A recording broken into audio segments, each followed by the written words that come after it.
At 11:47 p.m. on March 15, 2019, 23-year-old Sarah Mitchell sent a text message to her older sister. Just 4 words. 4 simple words that her sister didn't see until the next morning. By then, Sarah was already gone. The police would dismiss those 4 words as meaningless. Her family would agonize over them for months. But 3 years later, a detective reopening cold cases would realize that those 4 words weren't just a message. They were a confession, a warning, and a map to the truth, all hidden in plain sight. This is the story of how one text message unraveled a web of lies, exposed a killer, and revealed that sometimes the people we trust most are the ones we should fear. Before we dive into Sarah's story, if you're a true crime enthusiast like me, Auntie B, make sure you hit that subscribe button and turn on notifications. This channel brings you the cases that haunt us, the mysteries that keep us searching for answers, and the stories that remind us to always trust our instincts. Now, let's get into what really happened to Sarah Mitchell. Sarah Mitchell was the kind of person who lit up every room she walked into.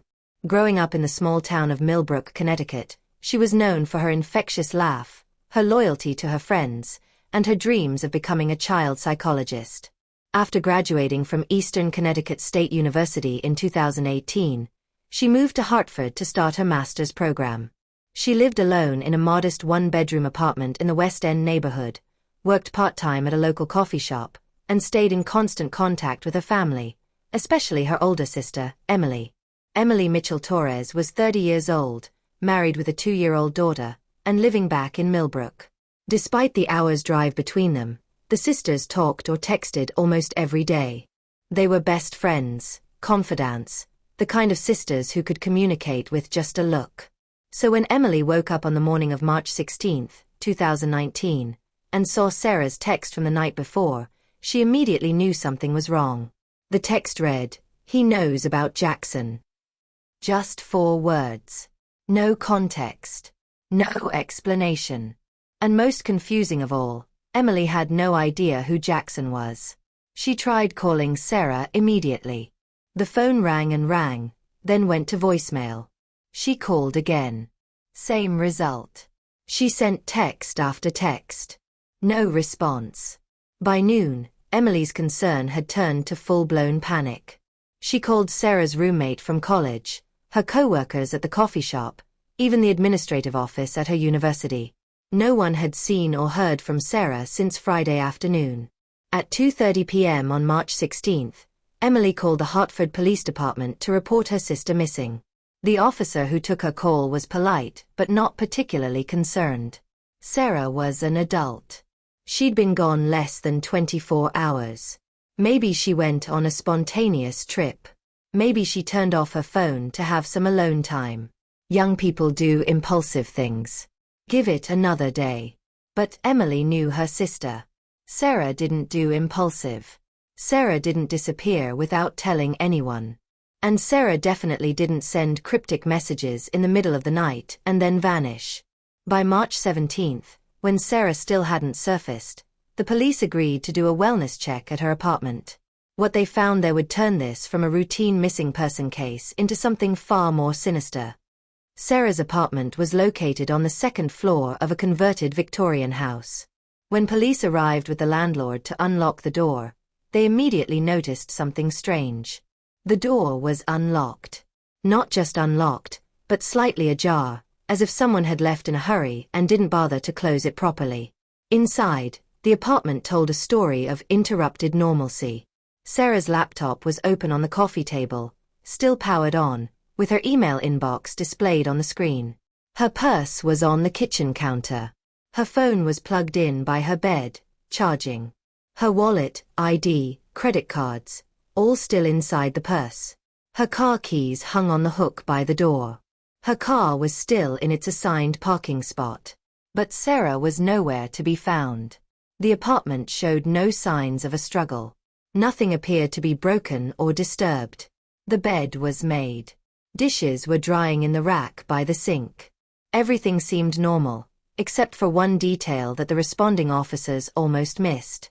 On the small dining table near the window, he talked to her co-workers at the coffee shop, who said she was reliable, friendly, and had been acting completely normal in the days before her disappearance. He spoke with her classmates, her neighbors, her friends from college. Everyone painted the same picture. Sarah was happy, focused, living her life with no indication that anything was wrong. Except for that phone number. That mysterious connection to Jackson that appeared out of nowhere 3 months before she disappeared and continued right up until the day she vanished. The phone company provided the records, but they hit a wall. The number was registered to a prepaid phone purchased with cash at a convenience store in West Hartford. No name. No contract. Completely untraceable. But Detective Rivera wasn't done yet. He requested a warrant for Sarah's phone data, not just call logs, but the actual content of her messages. What he found there would crack the case wide open, but not in the way anyone expected. The text messages between Sarah and Jackson told a story that no one in Sarah's life knew existed. It started 3 months before her disappearance, in mid-December 2018. The first message from Jackson was simple. "Hey, it's me. New number. Can we talk?" Sarah's response, "I told you I needed space. Why are you doing this?"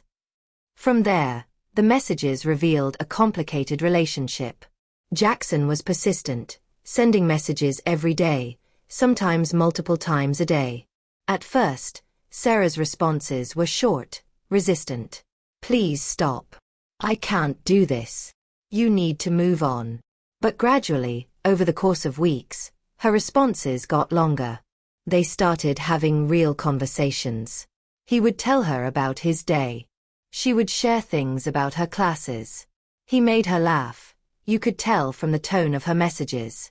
And slowly, Sarah was being pulled back into something she had clearly tried to escape. By February, the messages had changed tone entirely. They were making plans to meet up. Sarah was calling him late at night. They were talking about their future, about things they wanted to do together. But there was always an undertone of secrecy. "Did anyone see you? Make sure you delete these messages. We have to be careful." Detective Rivera read through hundreds of messages, and one thing became crystal clear. Sarah was hiding this relationship from everyone in her life. But why? The answer came in a message from February 28th. Sarah had written, "I don't know how much longer I can keep lying to Emily. She's going to find out eventually." Jackson's response, "You can't tell her.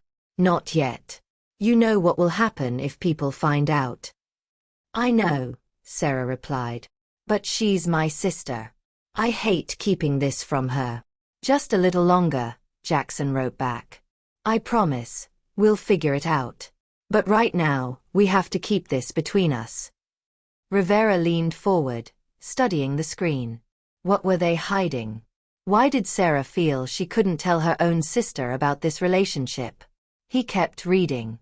On March 10th, 5 days before Sarah disappeared, the tone of the messages shifted again. Sarah wrote, "Someone saw us together yesterday. At the restaurant. They definitely recognized me." Jackson. "Who was it?"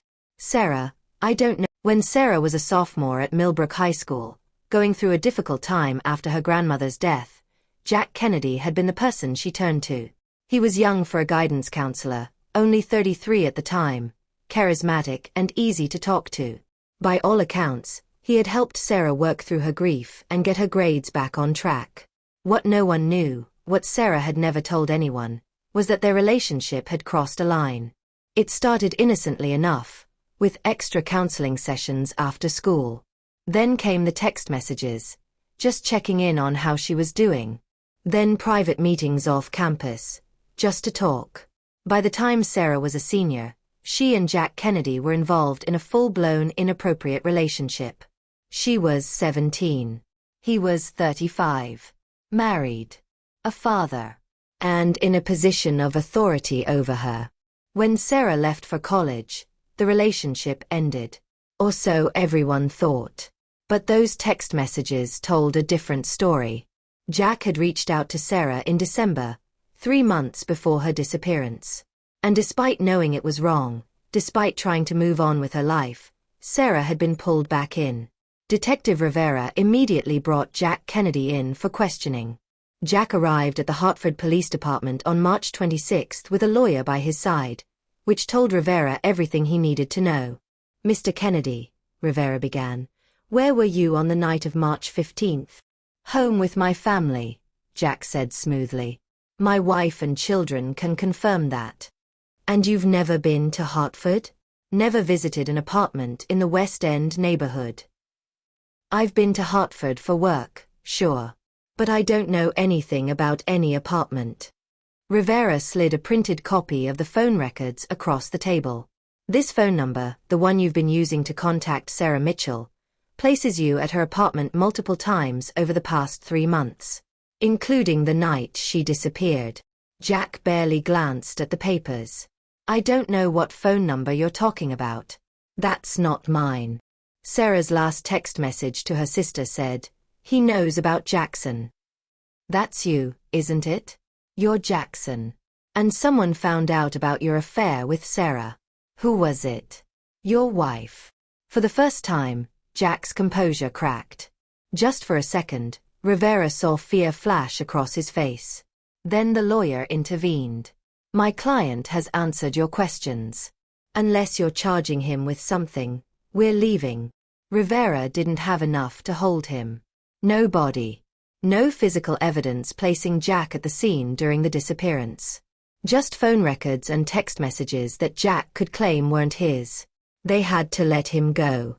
If Jack Kennedy wouldn't talk, Rivera decided to approach someone who might. Nicole Kennedy. He found her at their home in Millbrook, a beautiful colonial on 3 acres with a manicured lawn and a swing set in the backyard. Nicole answered the door with a smile that didn't quite reach her eyes. "Mrs. Kennedy, I'm Detective Rivera with Hartford PD. I'd like to ask you a few questions about Sarah Mitchell." The smile vanished. "I don't know anyone by that name. She's been missing since March 15th. And I have reason to believe your husband may have information about her whereabouts." Nicole stared at him for a long moment. Then she stepped aside. "Come in." They sat in her pristine living room, and Rivera watched as Nicole's carefully constructed facade began to crumble. "I know about the affair," she finally said. "I've known for a while." "How long?" "I first suspected something back when Sarah was in high school. Jack would come home late from school events, and he was always texting someone. He said it was work, but I knew. Wives always know. When she left for college, I thought it was over. I thought we could move past it. But it wasn't over." Nicole's hands were shaking. "In January, I found a receipt in his car. From a restaurant in Hartford. On a Tuesday night, when he told me he was at a council meeting. I drove to Hartford the next week and followed him. I watched him go into her apartment building. I sat in my car for 2 hours until he came out. And I knew the affair had started up again." "What did you do?" "What could I do?" Nicole's voice rose. "Leave him. Destroy our family. Have everyone in town know that my husband had been sleeping with a student? I confronted him. He swore it was over. He promised he would end it. He said he would never see her again." Rivera leaned forward. "Mrs. Kennedy, where were you on the night of March 15th? "Here. With my children. Jack said he had a late meeting, didn't get home." "I was having an affair with Sarah," Jack began. "It started when she was a senior in high school. I know how that sounds. I know it was wrong. I was her counselor. I was married.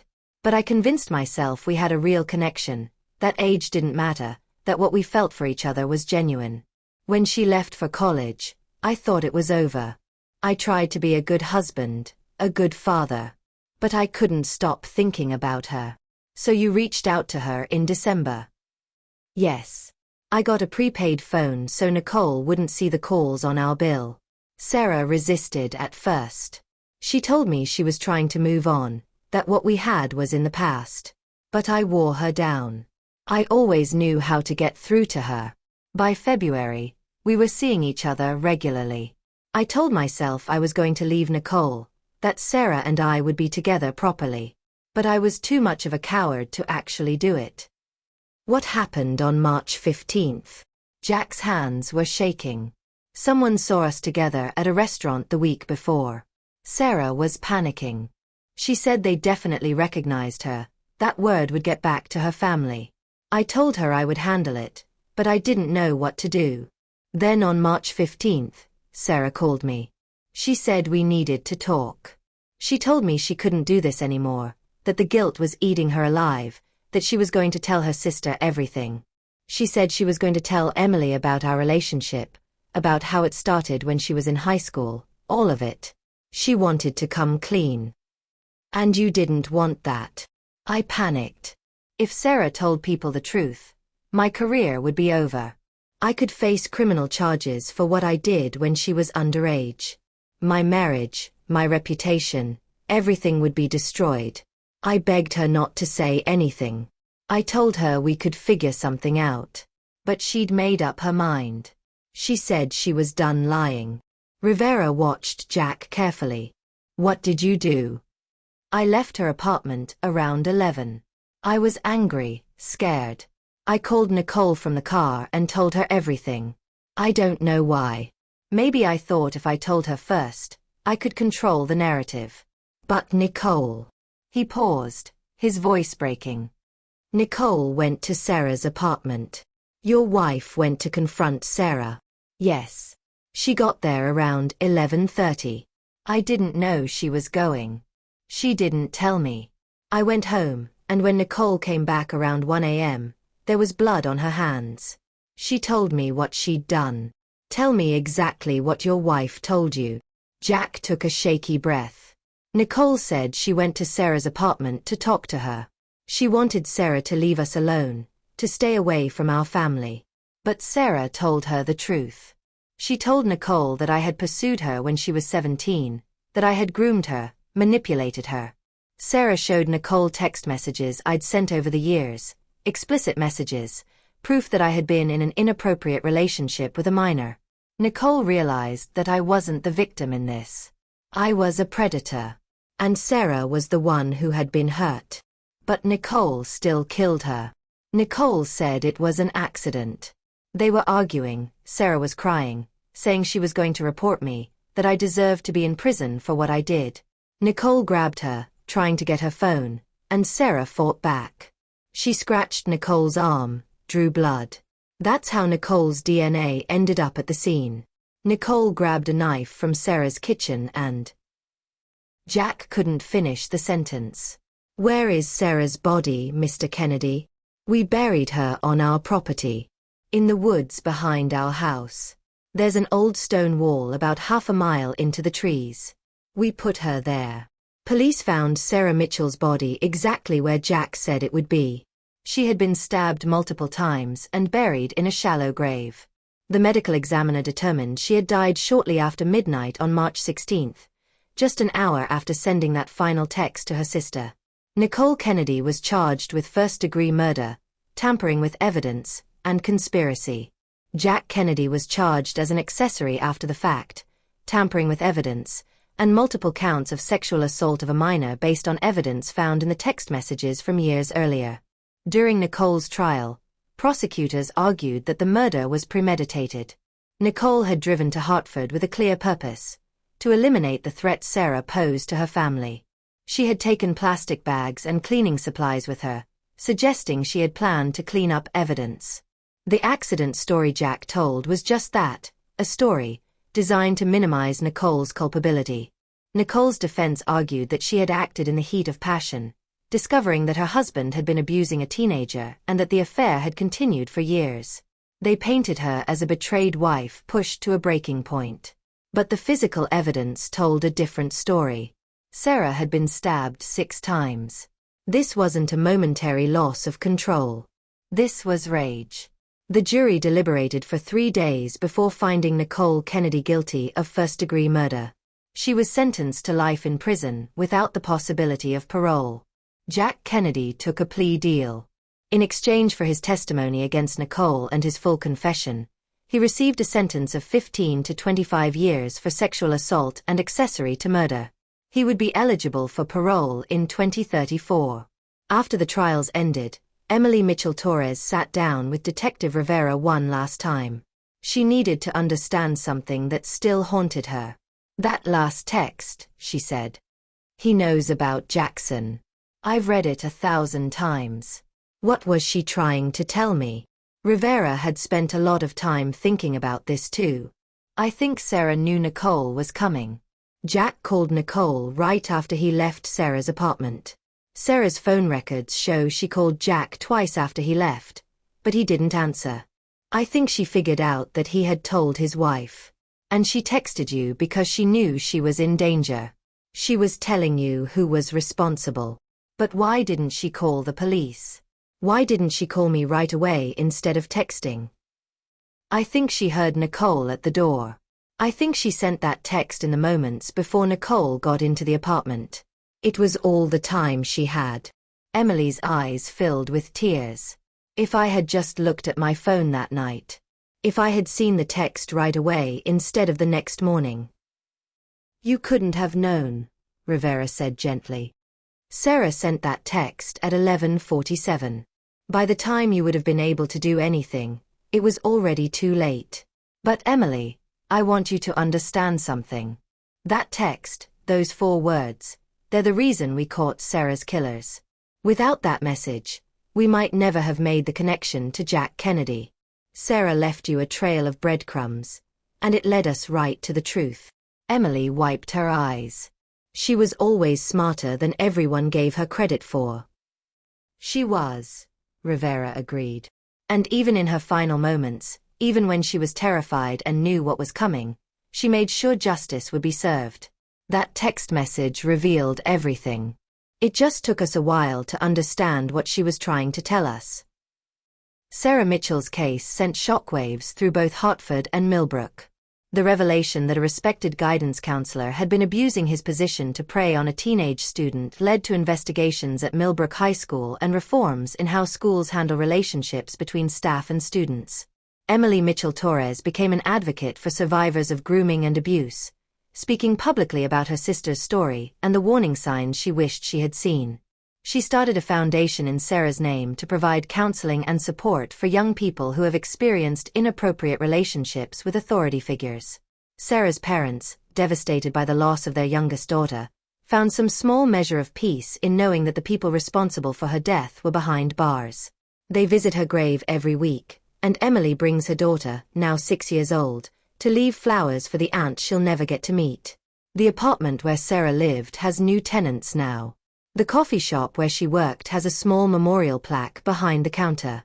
Her classmates graduated with her master's degree awarded posthumously, and her name is read at every commencement ceremony. But the question that haunts everyone who knew Sarah is the same one Emily asks herself every day. How did we miss this? How did we not know what she was going through? The truth is that Sarah was groomed by someone skilled at manipulation, someone who knew exactly how to exploit her vulnerabilities and make her believe their relationship was her choice, her secret to keep. She was trapped in a cycle that started when she was just a teenager, and by the time she found the strength to break free, it cost her everything. Jack Kennedy and Nicole Kennedy sit in separate prisons, both serving time for their roles in destroying a young woman's life. Jack has given interviews from prison, claiming remorse, saying he wishes he could take it all back. Nicole has maintained her silence, never speaking publicly about what happened that night in Sarah's apartment. Neither of them seems to understand that Sarah Mitchell wasn't just a problem to be eliminated or a secret to be kept. She was a daughter, a sister, a friend. She was someone with dreams and potential and a whole life ahead of her. And 4 words in a text message are all that's left of her voice, still speaking from beyond the grave, still demanding that the truth be heard. The case of Sarah Mitchell reminds us that the people we trust most can sometimes be the most dangerous. It reminds us that secrets have weight, and eventually, that weight becomes too much to bear. It reminds us that a single message, sent in a moment of desperation, can change everything. Sarah knew she was in danger. She knew time was running out. And in those final moments, she made sure her sister would have the answer, even if Sarah herself wasn't there to explain it. He knows about Jackson. 4 words that unraveled years of lies, exposed a predator, caught a killer, and ensured that Sarah Mitchell's story would not be forgotten. If you or someone you know is in a relationship with someone in a position of authority, whether it's a teacher, a counselor, a coach, or anyone else who holds power over you, please reach out for help. That relationship is not consensual, no matter what you've been told. That relationship is abuse. And you deserve better. If this case impacted you and would love to listen to more of these stories, make sure you're subscribed to True Crime by Auntie B. Hit that notification bell so you never miss a story. And now, I want to hear from you. After learning about Sarah's story, here's my question. If you received a cryptic message from a loved one in the middle of the night, what would you do? Would you try to call immediately, or wait until morning? Would you contact authorities right away, or assume there was a logical explanation? Leave your thoughts in the comments below. Your answer might be different after hearing what happened to Sarah. Thank you for watching, and remember, trust your instincts. If something feels wrong, it probably is. Until next time, this is Auntie B, and I'll see you in the next case.